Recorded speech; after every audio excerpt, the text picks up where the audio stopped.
Hello everyone, शिक्षा सप्तक में आपका स्वागत है। क्लास 10th की मैथ में आज हम लोग सांख्यिकी चैप्टर को स्टार्ट करते हैं। सांख्यिकी का यूज बहुत ज़्यादा होता है क्लास 10th की मैथमेटिक्स में। सांख्यिकी बोर्ड एग्जाम के लिए बहुत इंपॉर्टेंट चैप्टर होता है। हर साल बोर्ड एग्जाम में एक बड़ा क्वेश्चन आता है, एक छोटा क्वेश्चन आता है इसमें से। तो हर साल बोर्ड एग्जाम में इसमें क्वेश्चन आते हैं, इसका दायरा बहुत ज़्यादा होता है, इसलिए इसकी इंपॉर्टेंस बहुत ज़्यादा बढ़ जाती है। आइए सीखते हैं कि सांख्यिकी होती क्या है। तो सांख्यिकी में हमें कुछ इंफॉर्मेशंस के आधार पर रिजल्ट देने होते हैं। किसी चीज़ की इंफॉर्मेशंस होती हैं, उस इंफॉर्मेशंस के आधार पर हमें संभावित रिजल्ट देते हैं। तो इंफॉर्मेशन को कलेक्ट करने से लेके रिजल्ट देने तक की जो पूरी प्रोसेस होती है, इसी पूरी प्रोसेस को हम सांख्यिकी कहते हैं। तो हम लोग कुछ इंफॉर्मेशन जो होती हैं, कुछ सूचनाएं कलेक्ट करते हैं, कुछ इंफॉर्मेशन या सूचनाएं हम कलेक्ट करते हैं। इन सूचनाओं के आधार पर हमें संभावित रिजल्ट देना होता है, संभावित रिजल्ट्स बताने होते हैं। ये जो पूरी प्रोसेस होती है सूचना कलेक्ट करने से संभावित रिजल्ट बताने तक की, यही पूरी प्रोसेस कहलाती है सांख्यिकी, जिसे आप स्टैटिस्टिक्स बोलते हो। यही पूरी प्रोसेस कहलाती है सांख्यिकी। आप सूचना आप कलेक्ट करते हो, संभावित रिजल्ट कैसे बताते हो? जैसे चुनाव के एग्जिट पोल जो आते हैं, जब चुनाव होता है तो एग्जिट पोल पहले ही संभावित रिजल्ट बताते हैं। संभावित रिजल्ट जो बताते हैं तो वो कुछ इंफॉर्मेशंस इकट्ठा करते हैं, कुछ सूचनाएं इकट्ठा करते हैं, उन सूचनाओं का अध्ययन करते हैं और उन सूचनाओं के अध्ययन के बाद वो संभावित रिजल्ट बताते हैं। ये पूरी प्रोसेस में जो मैकेनिज्म इन्वॉल्व होती है, वही मैकेनिज्म कहलाती है सांख्यिकी, उसी को कहते हैं सांख्यिकी। अब जनगणना के आंकड़े होते हैं कि इस दशक में कितनी जनसंख्या में वृद्धि हो सकती है, या लिंगानुपात कितना हो सकता है, उसके लिए भी आप इंफॉर्मेशन इकट्ठा करते हो। फिर आप संभावित सूचना बताते हो कि कितना लिंगानुपात रहेगा, कितनी जनसंख्या में वृद्धि रहेगी। मौसम के अनुमान जो आप लगाते हो, उसमें भी इसी मैकेनिज्म का पालन करते हो। कुछ इंफॉर्मेशन आप कलेक्ट करते हो, उस इंफॉर्मेशन से संभावित रिजल्ट बताते हो आप। और भी बहुत सी चीजें हैं, जैसे आप बजट जब आप पेश करते हो तो ग्रोथ की बात करते हो, कितना उत्पादन रह सकता है, कितना खर्च रह सकता है। ये सब के जो भी आप संभावित रिजल्ट बताते हो, सब में सांख्यिकी इन्वॉल्व होती है। अब सूचनाएं कलेक्ट करने से संभावित रिजल्ट तक की जो पूरी मैकेनिज्म होती है, जो पूरी प्रोसेस होती है, इसी पूरे प्रोसेस को हम सांख्यिकी कहते हैं। अब हम लोग ये देखते हैं कि ये सूचना जो इकट्ठा करते हैं, ये सूचना आप किसके माध्यम से इकट्ठा करते हैं? तो सूचना जो इकट्ठा करते हैं, ये डाटा आप इकट्ठा करते हैं, न्यूमेरिकल डाटा इकट्ठा करते हैं, आप संख्यात्मक आंकड़े इकट्ठा करते हैं। तो सबसे पहले सूचना जो आप इकट्ठा करते हैं, सूचना में सबसे पहली बात आप करते हैं कि संख्यात्मक आंकड़े आप इकट्ठा करते हैं।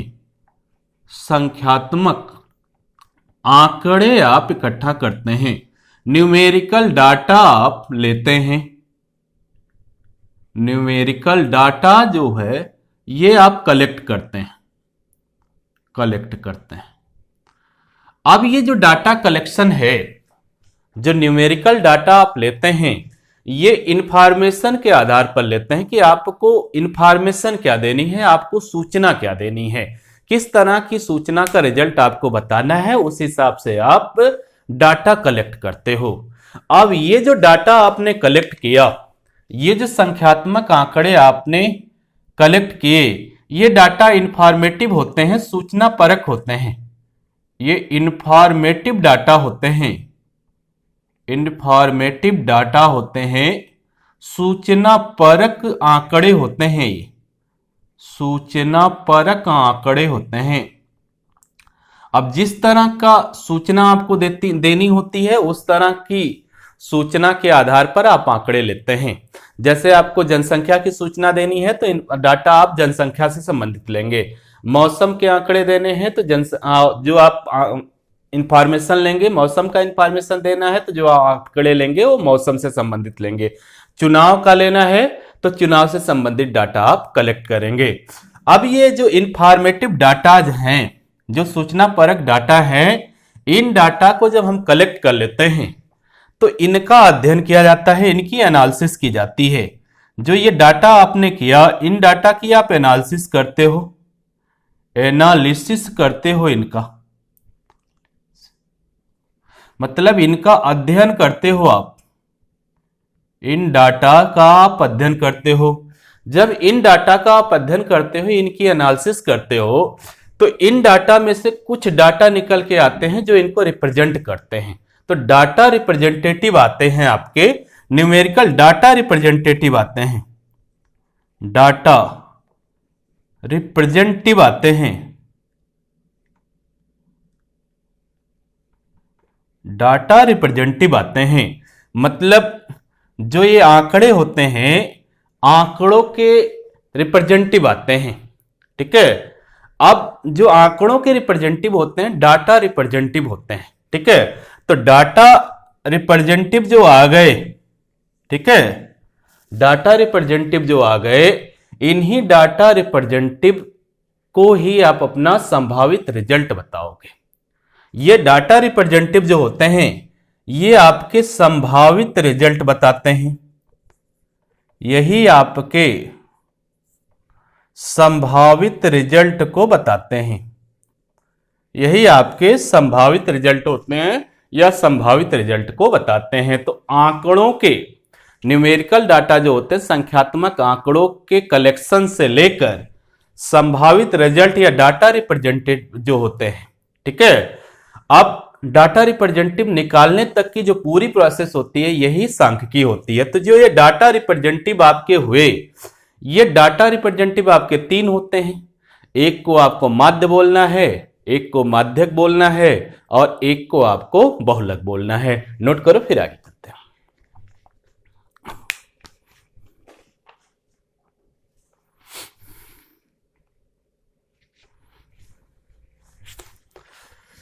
हटा बेटा इसको।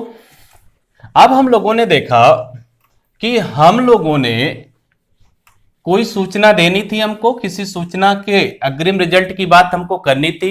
हमने उस सूचना के आधार पर न्यूमेरिकल डाटा कलेक्ट किए। अब इन न्यूमेरिकल डाटा की जो प्रवृत्ति होती है, वो इंफॉर्मेटिव होती है।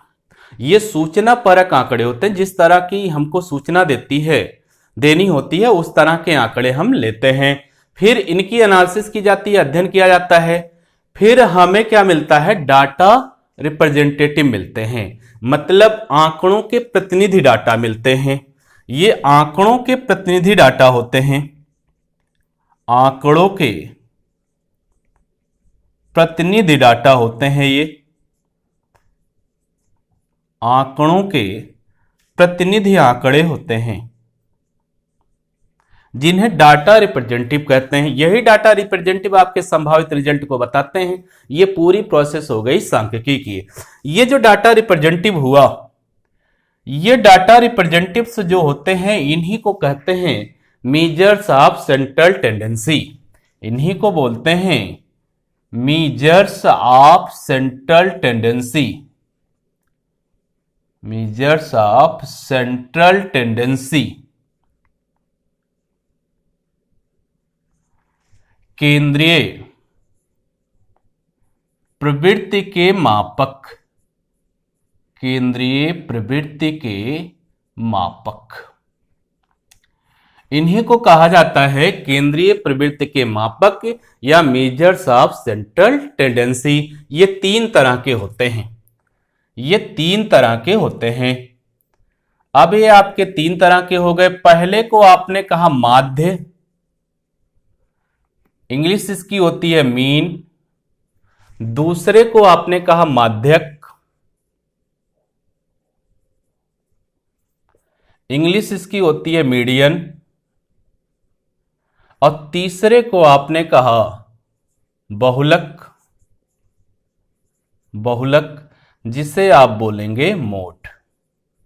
तो ये जो डाटा रिप्रेजेंटेटिव होते हैं, जिसे केंद्रीय मेजर्स ऑफ सेंट्रल टेंडेंसी, केंद्रीय प्रवृत्ति के मापक कहा जाता है, ये तीन तरह के होते हैं। पहला होता है माध्य, दूसरा होता है माध्यक, और तीसरा होता है बहुलक। माध्य जो होता है, ये माध्य जो होता है, माध्यक और बहुलक की बात आप क्लास 9th में कर चुके हो, लेकिन यहां पर आप सीधा सीधा ये जाने कि माध्य जो होता है वो पूरे डाटा को रिप्रेजेंटिव करने वाला डाटा होता है। पूरे डाटा जो होते हैं, जितने भी आंकड़े होते हैं, उसका संख्यात्मक मान, उन आंकड़ों का संख्यात्मक मान को कौन सा डाटा सबसे सटीक रूप से रिप्रेजेंट करता है, कौन सा आंकड़ा सबसे अच्छे से रिप्रेजेंट करता है सबके मान को लगभग जो आंकड़ा सबसे अच्छे से रिप्रेजेंट करता है, उसी आंकड़े को हम माध्य कहते हैं। और आंकड़ों को जब हम अरेंज करते हैं, जो आंकड़े हमारे हैं उन आंकड़ों को अगर हम अरेंज कर दें, डाटा को अरेंज कर दें, तो सबसे बीच में जो डाटा होता है, जो मिड में एकदम मिड वैल्यू का जो डाटा होता है, उस मिड पॉइंट का जो डाटा होगा उसे माध्यक कहते हैं। तो माध्यक बीच के डाटा को बताएगा।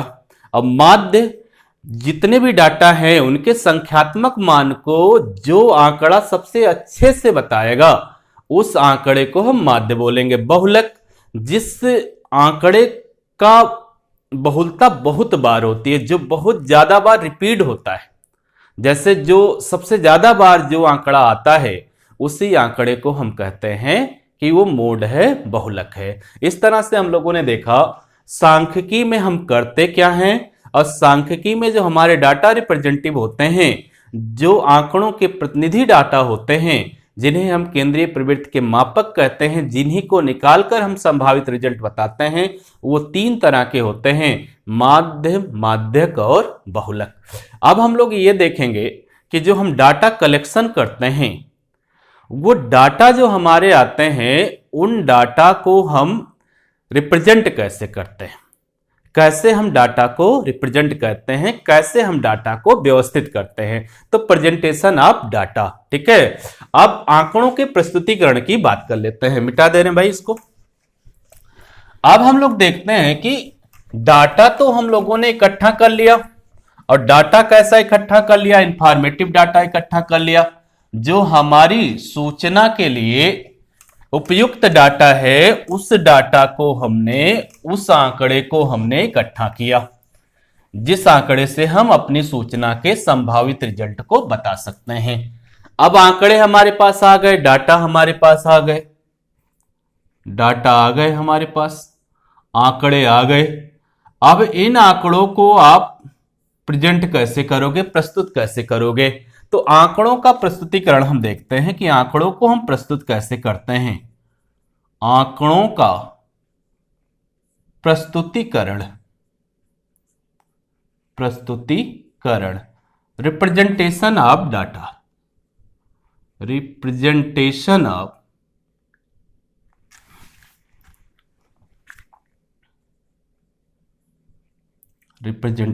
ऑफ डाटा, डाटा का रिप्रेजेंटेशन। आंकड़ों को हम प्रस्तुत कैसे करते हैं। तो आंकड़ों को जो प्रस्तुत करने की चीजें हैं, आंकड़ों को जो हम प्रस्तुत करते हैं, इनको कहते हैं टेबुलेशंस।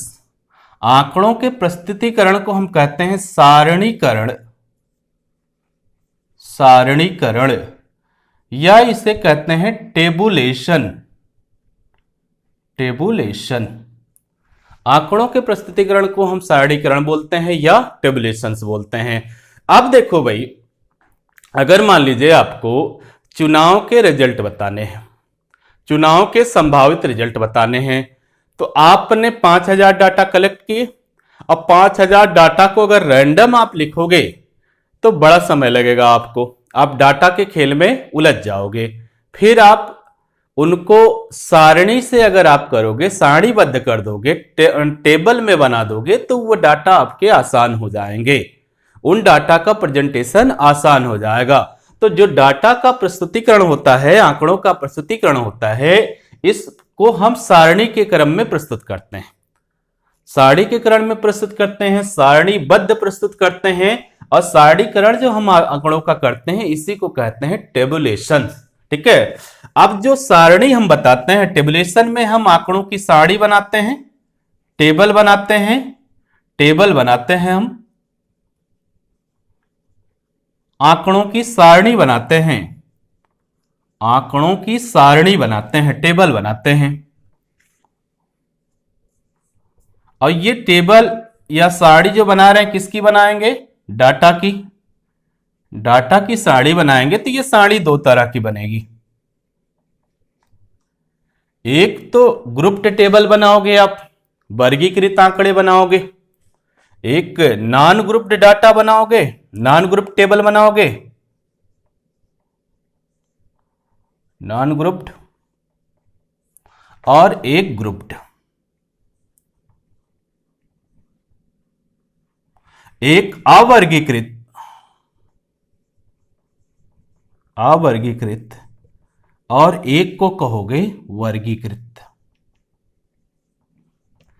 ये आंकड़ों की जो टेबल बनाओगे वो दो तरह की टेबल बनाओगे, या तो आप अवर्गीकृत आंकड़ों की टेबल बनाओगे या फिर वर्गीकृत आंकड़ों की टेबल बनाओगे। अवर्गीकृत नॉन ग्रुप डाटा, अवर्गीकृत आंकड़ों के रूप में लोगे इसको। टेबल में अवर्गीकृत आंकड़े लोगे या इसमें ग्रुप डाटा लोगे, वर्गीकृत आंकड़े लोगे। अब आपको यह देखना है कि ये ग्रुप्ड और नॉन ग्रुप्ड क्या होता है। ठीक है, नॉन ग्रुप डाटा क्या होते हैं, ग्रुप डाटा क्या होते हैं। हालांकि 9th में आपने पढ़ा है, लेकिन थोड़ा सा हम लोग इसका झलक लेते हुए चलते हैं। अब ग्रुप्ड डाटा और नॉन ग्रुप डाटा की बात कर लेते हैं। अब नॉन ग्रुप डाटा का मतलब यह है कि हम डाटा को एक साथ लिखते जाते हैं, हर डाटा को लिखते जाते हैं, फिर उसके रिपीटेशन को लिखते जाते हैं कि वह डाटा कितनी बार आता है। तालिका बनाते हैं, एक बार वह डाटा लिखते हैं, वह आंकड़ा लिखते हैं, दूसरी बार उसका नंबर लिखते चले जाते हैं। तो इस तरह का जो डाटा बनता है उसे कहते हैं नॉन ग्रुप्ड डाटा। ठीक है, अवर्गीकृत आंकड़े। दोबारा हम लोग एक अंतराल ले लेते हैं, एक अंतराल ले लेते हैं, एक क्लास मार्क ले लेते हैं या क्लास इंटरवल ले लेते हैं। उस इंटरवल में डाटा को हम लिखते चले जाते हैं, उसे कहते हैं ग्रुप्ड डाटा। एग्जाम्पल से देखते हैं तो चीजें आपको ज्यादा समझ में आएंगी। नोट करो।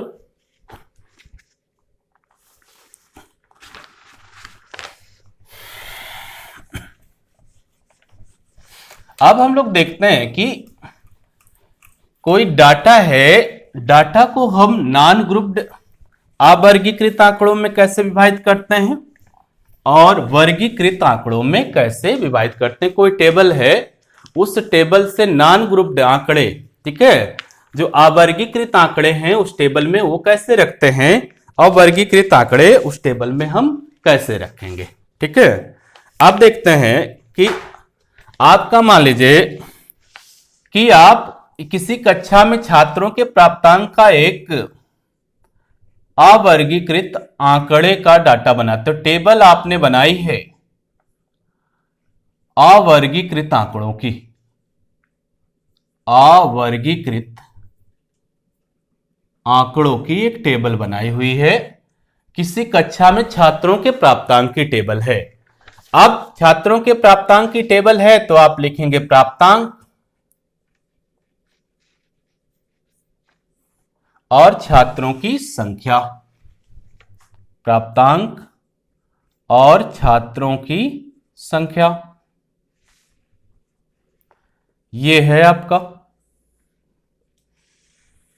अब इसमें पहला प्राप्तांक है 10 और छात्र है 1। दूसरा प्राप्तांक आपका है 20, इस प्राप्तांक में छात्र आपका है 1।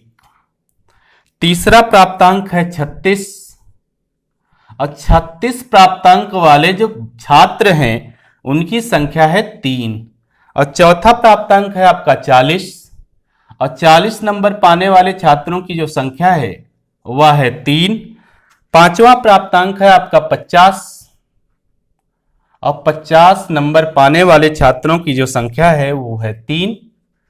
फिर अगला प्राप्तांक आपका है 56 और 56 नंबर पाने वाले छात्रों की संख्या है 2।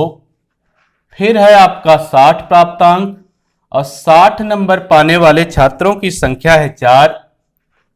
फिर प्राप्तांक है आपका 70 और 70 नंबर पाने वाले छात्रों की संख्या है 4। अगला प्राप्तांक है 72, 72 नंबर पाने वाले छात्रों की संख्या है 1। फिर है आपका 80 और 80 नंबर पाने वाले छात्रों की संख्या है 1। फिर है आपका 88 और 88 नंबर पाने वाले छात्रों की संख्या है 2। फिर है आपका 92 और 92 नंबर पाने वाले छात्रों की संख्या है 3।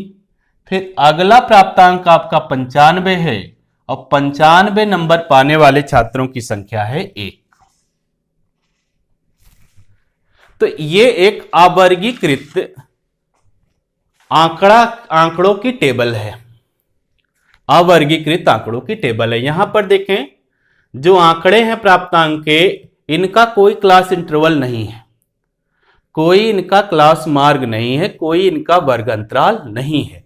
अगर बिना वर्ग अंतराल के कोई भी टेबल मिले, कोई भी सारणी मिले, तो उस सारणी को कहते हैं अवर्गीकृत आंकड़ों की सारणी या अवर्गीकृत टेबल बोलते हैं इसको। तो ये सारे आंकड़े किसी भी क्लास इंटरवल में नहीं है, तो ये अवर्गीकृत आंकड़े हो गए। तो अब आप समझो कि जब हम लोग रैंडम लिखते थे, हम लोगों ने कहा कि अगर आपको किसी चुनाव में रिजल्ट बताने हैं, उनका संभावित रिजल्ट चुनाव के बताने हैं, तो आंकड़े आपने 5000 लिए, 5000 डाटा लिए।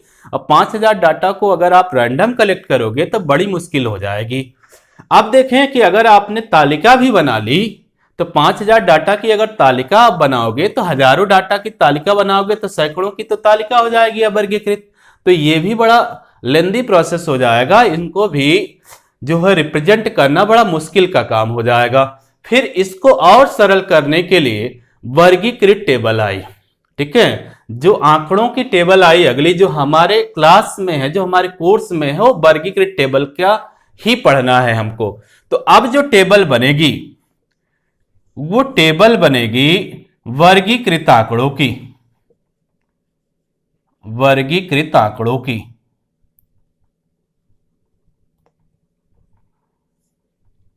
वर्गीकृत आंकड़ों की एक टेबल बनेगी।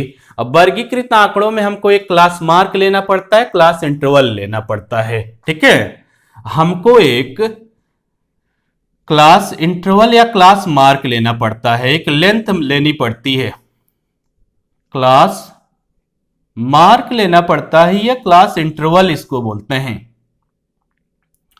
क्लास मार्क मान लीजिए हमको एक सीमा लेनी पड़ती है, एक लिमिट लेनी पड़ती है। तो हम लोगों ने मान लिया कि हमने 15 का क्लास इंटरवल ले लिया। कितने का? 15 का। मान लीजिए कि हमारी जो सीमा है हमने ले लिया 15। ठीक है, इस सीमा को हमने मान लिया यच हमने ले लिया 15। हमने क्लास मार्क 15 का ले लिया। तो 15 का जब क्लास मार्क लेंगे तो 15 के क्लास मार्क में हम जो टेबल बनाएंगे पहले हम क्लास मार्क जो लिखेंगे क्लास इंटरवल वर्ग अंतराल, वर्ग अंतराल। अब पहली तालिका में जहां ये प्राप्तांक थे तहां पर अब हम क्लास इंटरवल लिखेंगे, वर्ग अंतराल लिखेंगे। दूसरा, छात्रों की संख्या वही रहेगी, ऐसे ही दूसरे में छात्रों की संख्या लिखेंगे, छात्रों की संख्या लिखेंगे। अब देखें क्लास इंटरवल नीचे से चालू करेंगे और ये जो रेंज है हमारी, इस रेंज को हम जोड़ते चलेंगे। तो पहला जो क्लास इंटरवल ये 10 से चालू होगा और 15 हम जोड़ दें तो इसकी अंतिम रेंज क्या हो जाएगी? 25। दूसरा क्लास इंटरवल हमारा फिर 25 से चालू होगा और 15 हमने लेंथ ली है तो 15 जोड़ दें तो 40 हो जाएगी। फिर तीसरा जो हमारा क्लास इंटरवल हो जाएगा वो 40 से चालू होगा और 15 हम जोड़ेंगे इसमें तो 55 हो जाएगा। और चौथा जो क्लास इंटरवल हमारा होगा ये 55 से चालू होगा और 15 हम इसमें जोड़ेंगे तो 70 हो जाएगा। और पांचवा जो हमारा क्लास इंटरवल होगा वो 70 से चालू होगा, 15 जोड़ेंगे तो 85 हो जाएगा। और अगला जो क्लास इंटरवल हमारा होगा वो 85 से चालू होगा और 15 हम इसमें और ऐड कर दें तो 100 तक हो जाएगा। अब देखें 95 तक कवर हो जाएंगे इतने क्लास इंटरवल में। तो क्लास इंटरवल में देखिए यहां पे जब नॉन ग्रुप डाटा थे तो हमारे पास तालिका कितनी थी? 1 2 3 4 5 6 7 8 9 10 11 12 13। और यहां पर कितने हो गए जब हमने क्लास इंटरवल में डिवाइड कर दिया? तो 1 2 3 4 5 6। तो इसे रिप्रेजेंट करना ज्यादा आसान हो गया इसकी तुलना में। ठीक है, तो जो ग्रुप्ड डाटा हुए, वर्गीकृत आंकड़े हुए, वो आसानी से डाटा को रिप्रेजेंट कर सकते थे। ठीक है, नॉन ग्रुप डाटा की तुलना में। अब ये जो आंकड़े हो गए, अब इनमें आप छात्रों की संख्या, फ्रीक्वेंसी को बता दीजिए। छात्रों की संख्या जो होगी इसी को बारंबारता बोलते हैं। ठीक है, अब देखें 10 से 25 ग्रुप डाटा में, यह ध्यान दीजिएगा, ये पहला वाला जो होता है इसे लोअर लिमिट बोलते हैं। ठीक है, ये जो क्लास इंटरवल में पहला होता है इसे लोअर लिमिट बोलते हैं, जो अंतिम होता है इसे अपर लिमिट बोलते हैं। ठीक है, इसे निम्न सीमा बोलेंगे, इसे उच्च सीमा बोलेंगे। वर्ग अंतराल की निम्न सीमा 10 और वर्ग अंतराल की उच्च सीमा 25। तो लोअर लिमिट 10, अपर लिमिट 25। अब जब हम संख्या डालेंगे इसमें, तो इस बात का ध्यान रखिएगा कि ऊपर वाली जो अपर लिमिट रहती है इसकी संख्या काउंट की जाती है, लेकिन लोअर लिमिट की संख्या इस इंटरवल में नहीं रहेगी। इस बात को ध्यान दीजिएगा। मतलब 25 में अगर कोई संख्या है तो 25 की संख्या, क्योंकि 25 यहां लोअर लिमिट है, ठीक है, 25 यहां पर उच्च सीमा है, तो इसको नहीं काउंट करेंगे, 25 आगे वाले में काउंट होगा। ठीक है, तो इस बात को ध्यान दीजिएगा कि पहला वाला जो होगा, ठीक है, इसको तो काउंट करेंगे निम्न सीमा को, लेकिन उच्च सीमा को काउंट नहीं किया जाएगा। उच्च सीमा की संख्या को इसकी बारंबारता में काउंट नहीं किया जाएगा। अब देखते हैं 10 से 25 के बीच में, 10 तो काउंट करेंगे तो एक तो ये आ जाएगा, 20 जो है 25 की रेंज में है, एक ये आ जाएगा, फिर सब 25 से ज्यादा है तो 1 1 2। तो यहां 10 से 25 की रेंज में छात्रों की संख्या हो गई 2। अब 25 से 40 के बीच में देखें, 36 तो 25 से 40 के बीच में है, लेकिन ये 40 वाला नहीं लेंगे, क्योंकि 40 यहां इसकी उच्च सीमा है। मैंने कहा था उच्च सीमा की संख्या को इंटरवल में काउंट नहीं करेंगे। ठीक है, अब 3 यहां संख्या हो जाएगी। अब 40 से 55 के बीच में, 40 से 55 के बीच में देखिए निम्न सीमा है इसकी 40, तो 40 की संख्या काउंट की जाएगी 3। फिर 50 की संख्या काउंट की जाएगी 3, क्योंकि 50 जो है वो 40-55 के बीच में है, तो 3 और 3 6, इसकी संख्या हो गई 6। ठीक, आगे चलते हैं। अब यहां पर देखिए 55 से 70 के बीच की बात कर रहे हैं, तो 55 से 70 के बीच की जब बात कर रहे हैं तो ये हो गया आपका 56 2 और 60 आपका 4 हो गया, और 4 और 2 मिलके कितने हो गए भाई? 6 हो गए। 4 और 2 मिलके आपके 6 हो गए। ठीक है, अब 70 क्योंकि यहां पर उच्च सीमा थी तो ये तो काउंट नहीं की जाएगी। अब यहां पर 70 की संख्या काउंट की जाएगी, तो 70 से 85 के बीच में ये 4 आ जाएगा, 1 आ जाएगा और 1 आ जाएगा। 4 और 2 कितने हो गए? 6 हो गए। ठीक है, अब 85 से 100 के बीच में 2 3 5 और 1 6। तो इस तरह से आपने छात्रों की संख्या को लिख लिया वर्गीकृत आंकड़ों में। नोट कीजिए, ये 40 की संख्या 4 है, 40 की संख्या 4 है, तो 40 की संख्या 4 हो जाएगी, तो यहां पर ये 7 हो गया। ठीक, तो इस तरह से हम लोगों ने देखा कि एक अवर्गीकृत आंकड़ों की टेबल दी गई थी, जिससे उसी की वर्गीकृत टेबल हम लोगों ने बना ली, और हम लोगों ने देखा कि आंकड़ों का जो रिप्रेजेंटेशन है, आंकड़ों का जो प्रस्तुतिकरण है, वो वर्गीकृत आंकड़ों में बहुत आसानी से हो जाता है अपेक्षाकृत अवर्गीकृत आंकड़ों से। तो अवर्गीकृत में हम डाटा रिप्रेजेंट जो करते हैं वो उतने आराम से नहीं कर सकते हैं जितने आराम से हम वर्गीकृत आंकड़ों में कर सकते हैं। ठीक है, नोट कर लें। अब हम लोग देखेंगे कि जो हमारा ये वर्गीकृत आंकड़ों की टेबल है, तो वर्गीकृत आंकड़ों की टेबल ही हमारे कोर्स में है। वर्गीकृत आंकड़ों की टेबल से ही हमको डाटा रिप्रेजेंटेटिव निकालने हैं, आंकड़ों के प्रतिनिधि डाटा निकालने हैं। तो आंकड़ों के जो प्रतिनिधि डाटा आएंगे वर्गीकृत आंकड़ों से, ये प्रतिनिधि डाटा कौन कौन से आएंगे?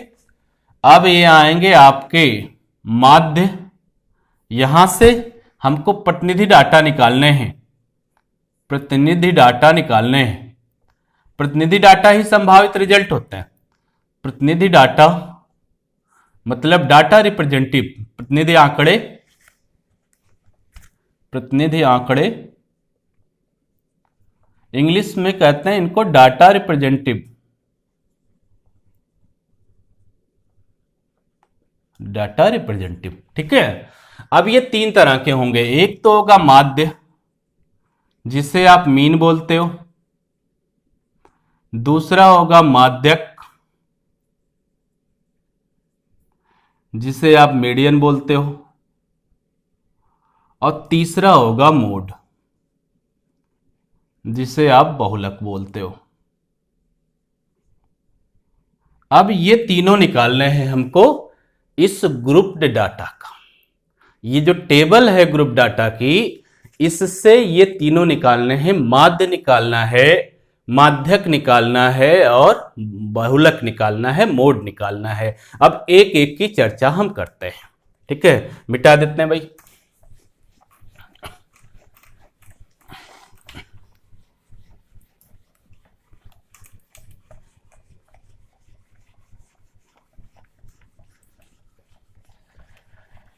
अब हमको मान लीजिए कि माध्य निकालना है। पहली बात हम लोग करते हैं माध्य की, कि जो ग्रुप डाटा है हमारी किसी टेबल में, कोई टेबल है, ग्रुप डाटा टेबल है हमारी, वर्गीकृत आंकड़ों की सारणी है, वर्गीकृत आंकड़ों की सारणी है, ग्रुप्ड डाटा टेबल है, ग्रुप्ड डाटा टेबल है।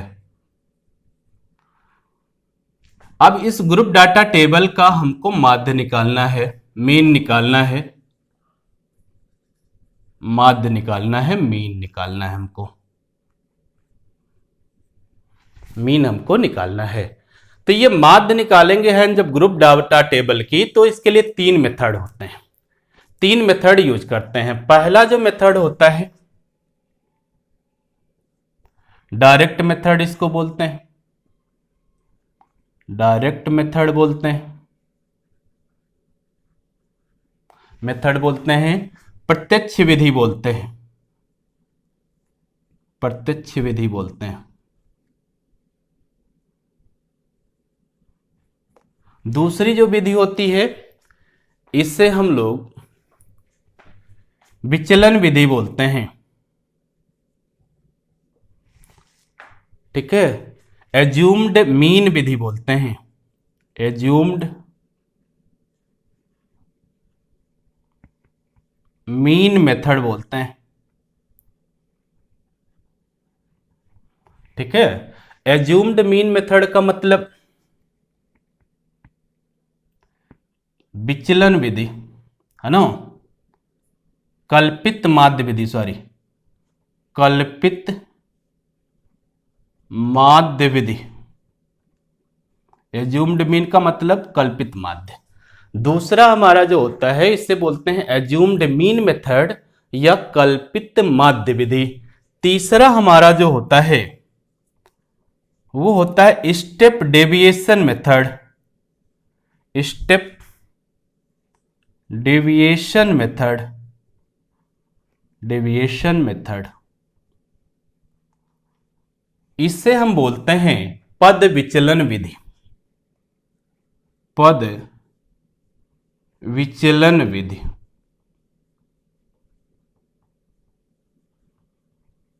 इससे हम बोलते हैं पद विचलन विधि।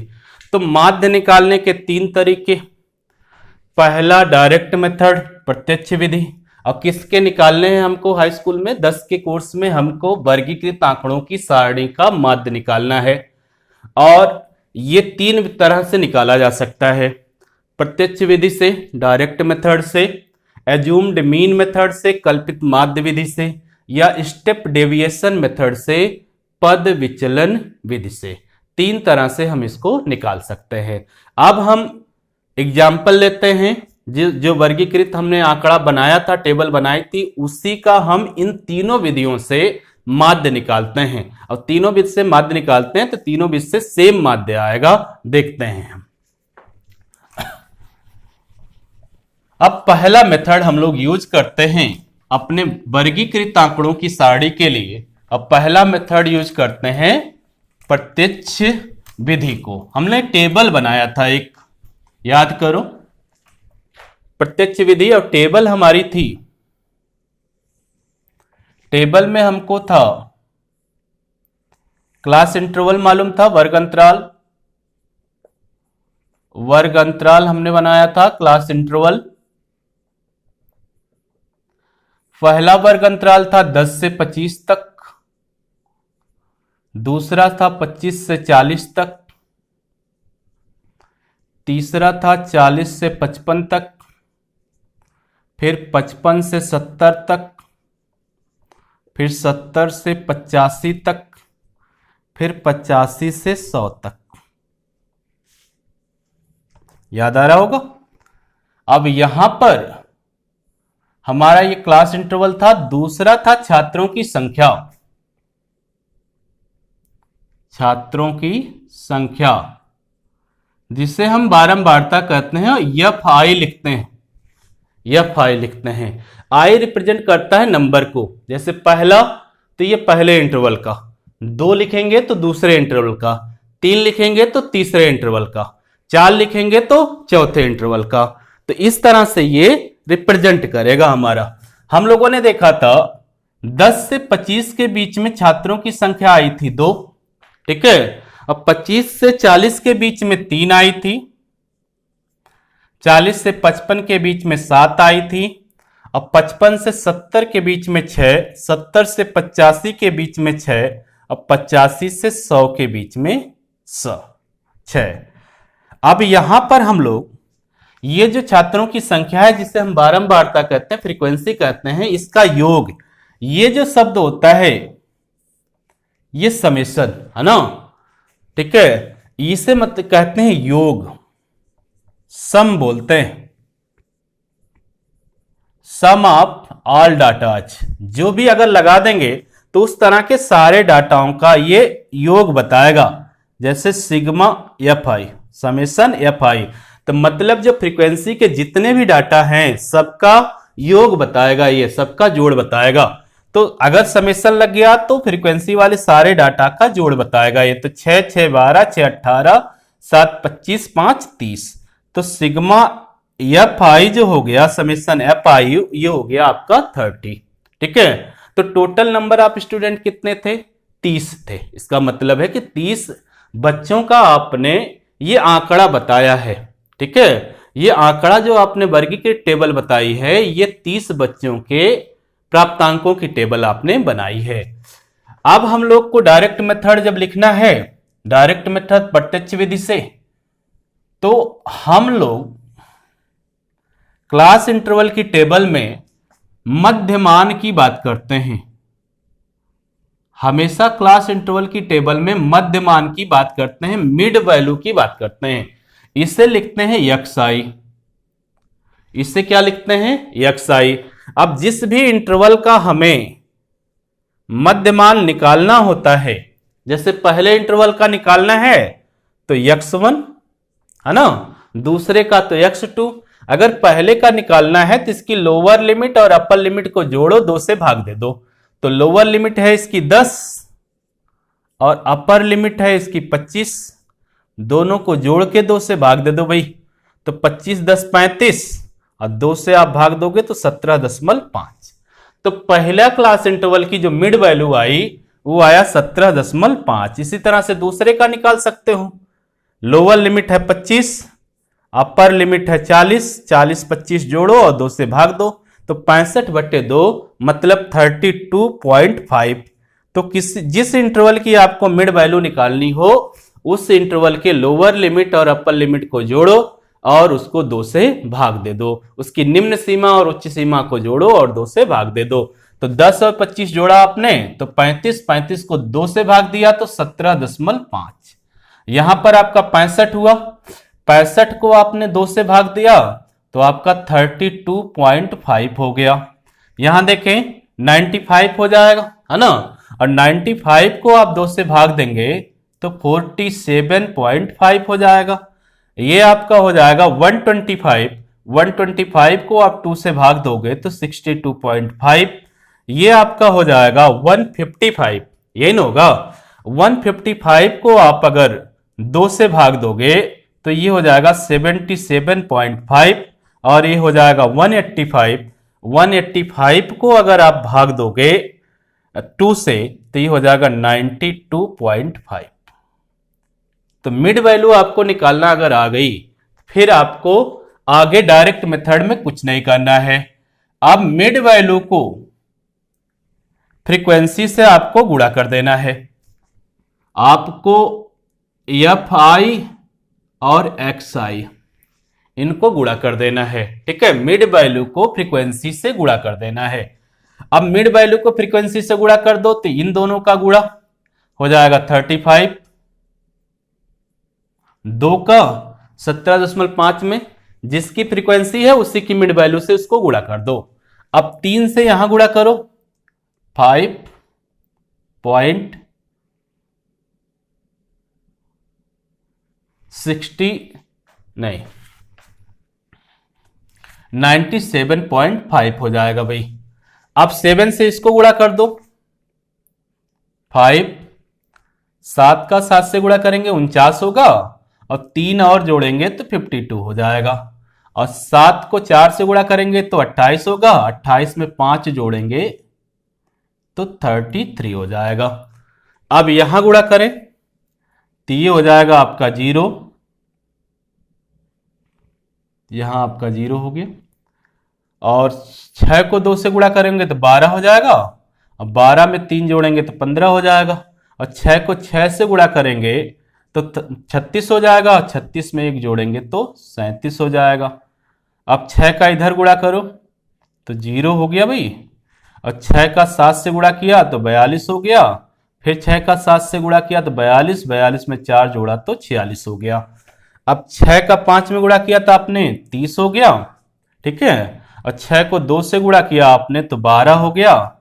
और 6 को 9 से जुड़ा किया तो 54 हो गया। 1 जोड़ा था आपने 55 हो गया। अब इसका समेशन आपको निकालना, थोड़ा सा बड़ा हम इस टेबल को बना दे रहे हैं क्योंकि समेशन नीचे आएगा नहीं। इस टेबल को बड़ा बना लेते हैं ऐसे। तो ये एफ आई एक्स आई है, अगर इसके आगे हमने समेशन लगा दिया तो मतलब इस तरह के जितने भी आंकड़े हैं सबको, सबका सम है, सबको जोड़ लेना है। तो सबको जोड़ो भाई। तो ये हो गया आपका 5 5 10, 0 हो गया। 3 3 2 5, 5 5 10, 10 2 12, 12 7 19, 19 और 5 24, 2 बचा। 5 2 7, 7 6 13, 13 7 20, 20 3 23, 23 और 9 हो जाएगा आपका 32 और 32 और 3 हो जाएगा 35। अब 3 बचा। 5 3 8, 8 4 12, 12 3 15 और 15 और 3 18। तो ये हो गया 1854। तो सिग्मा एफ आई आपका आया, सिग्मा एफ आई आपका आया था 30 और सिग्मा एफ आई एक्स आई आपका आया 1854। अब जब यहां पर माध्य का फार्मूला होता है डायरेक्ट मेथड में, वो होता है माध्य x bar equal to summation F i x i upon summation F i. तो जो आपने माध्य निकाला वो आया 1854 बटे 30। ये आपका माध्य हो जाएगा, माध्य हो जाएगा आपका 1854 बटे 30।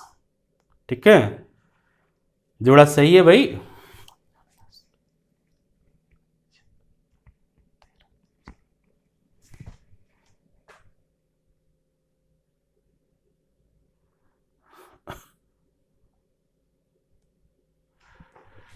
ये 5 5 10 हो गया, 3 2 5, 5 5 10, 10 2 12, 12 7 19, 5 24। ठीक है, ये हो गया आपका डायरेक्ट मेथड में। ठीक है, अब डायरेक्ट मेथड में अब इसको भाग दे दीजिएगा, जो आएगा वही आपका रिजल्ट हो जाएगा। तो इस तरह से हम लोगों ने देख लिया कि प्रत्यक्ष विधि जो है डायरेक्ट मेथड है, तो डायरेक्ट मेथड से आप माध्य कैसे निकालते हैं। ठीक है, अब हम लोग दूसरा मेथड यूज करते हैं जिसे आप कल्पित माध्य विधि कहते थे, एज्यूम्ड मीन मेथड आप बोलते थे उसको, कल्पित माध्य विधि। तो दूसरे विधि की बात करते हैं, नोट करिए भाई। अब दूसरे विधि की बात करेंगे, दूसरे मेथड की बात करेंगे।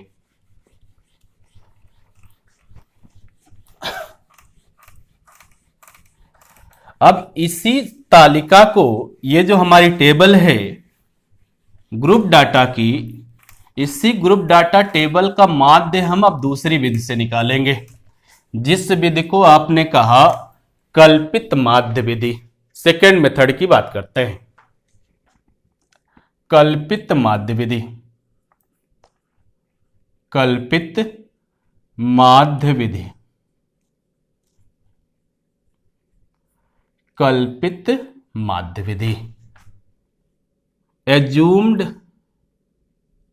चलो भाई लिख लेना, एज्यूम्ड मीन विधि। ठीक है, अब यहां पर हम लोग देखते हैं कि एज्यूम्ड मीन विधि से, कल्पित माध्य विधि से जब हम निकालते हैं तो हमारा कैलकुलेशन कुछ कम होता है ना, उतने कैलकुलेशंस नहीं करने पड़ते हैं जितने हमको डायरेक्ट मेथड में करने पड़े थे, प्रत्यक्ष विधि में करने पड़े थे। तो यहां पर हम लोगों ने देखा था हमारे पास इंटरवल था, क्लास इंटरवल, क्लास इंटरवल हमारे पास जो था वो पहला क्लास इंटरवल था 10 से 25, दूसरा था 25 से 40,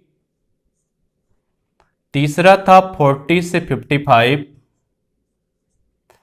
चौथा था 55 से 70, पांचवा था 70 से 85 और छठवां था आपका 85 से 100। ये क्लास इंटरवल था।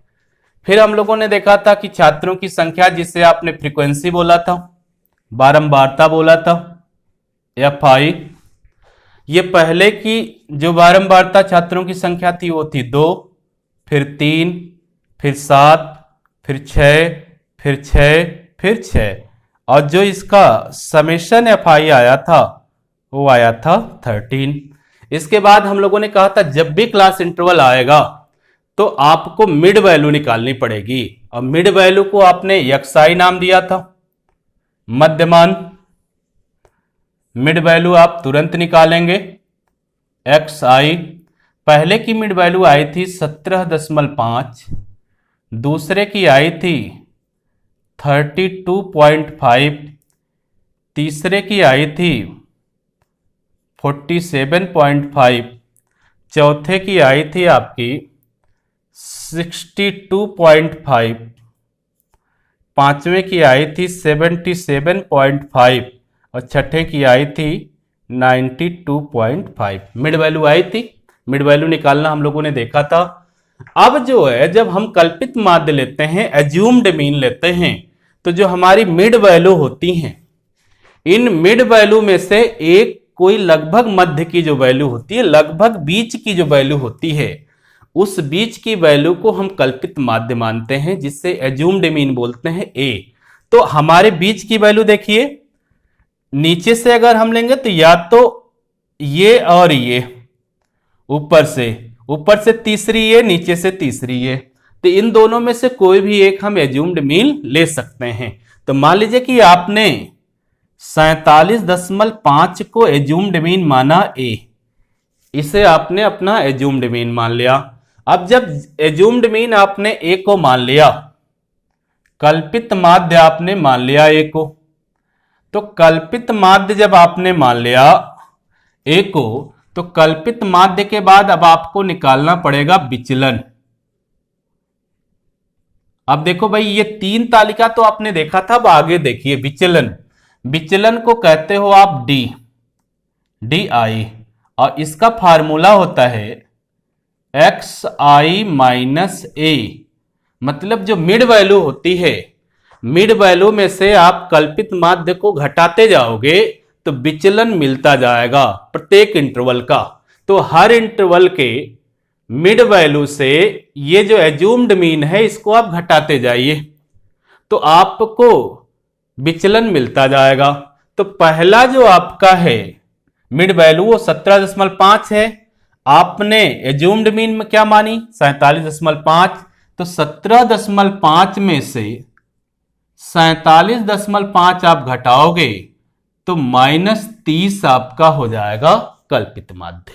ठीक है, तो पहले का विचलन, तो पहले का जो विचलन हो गया वो अब हो गया 30 -30।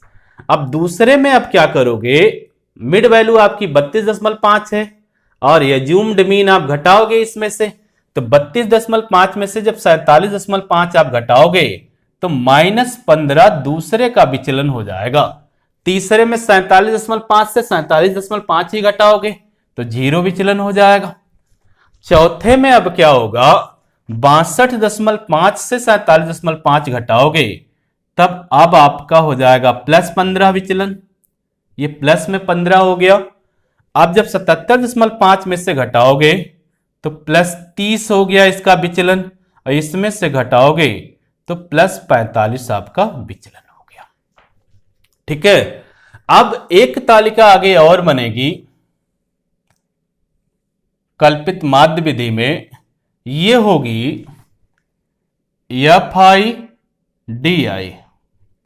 अब आप विचलन जो निकाले हो इसको फ्रीक्वेंसी से गुणा कर दोगे, बारंबारता से गुणा कर दोगे। पहले का विचलन का पहली बारंबारता से गुणा, -30 और 2 का गुणा आप करोगे तो -60, -15 और 3 का गुणा करोगे -45।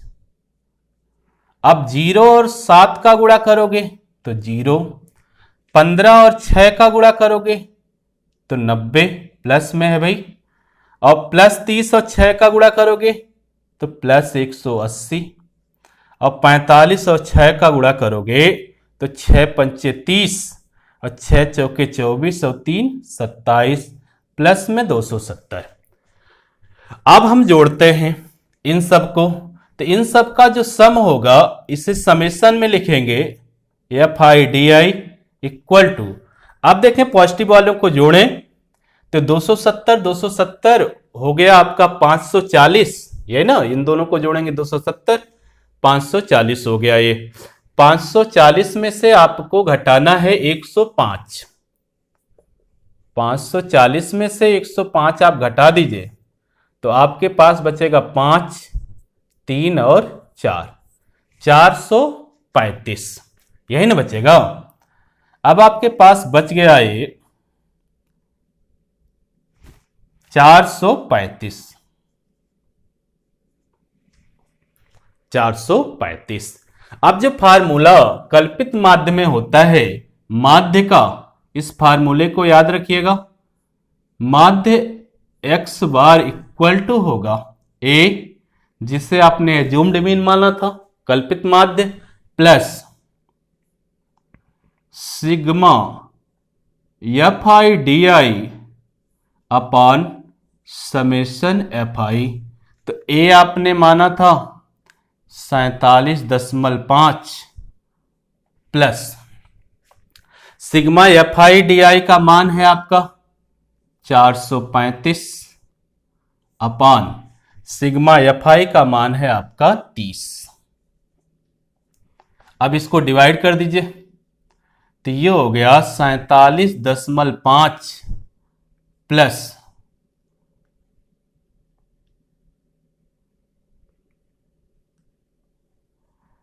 14.5, ये आपका आएगा डिवाइड करने पर। तो जो आपका माध्य आ जाएगा ये आ जाएगा 62।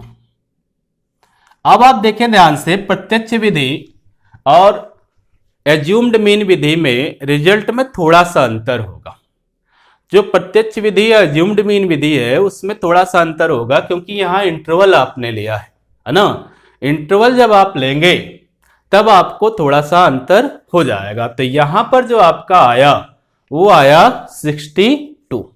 तो यहां पर आपने माध्य निकाल लिया 62। दूसरे मेथड को यूज किया आपने, जिस मेथड का नाम था कल्पित माध्य विधि, एज्यूम्ड मीन विधि। अब तीसरी विधि को हम सीखते हैं और आज यहां पे लेक्चर को बंद करते हैं। अगले दिन हम लोग पहले चैप्टर के सारे क्वेश्चन को इन तीनों मेथड से देखते हैं।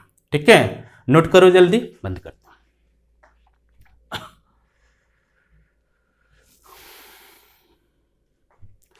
अब तीसरा मेथड जो हम लोग यूज करेंगे वो तीसरा मेथड होगा step deviation method.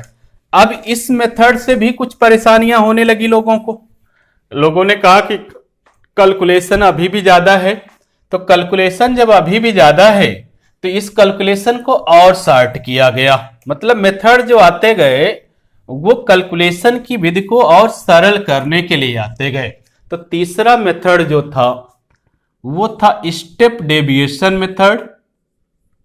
Step deviation method, पद विचलन विधि।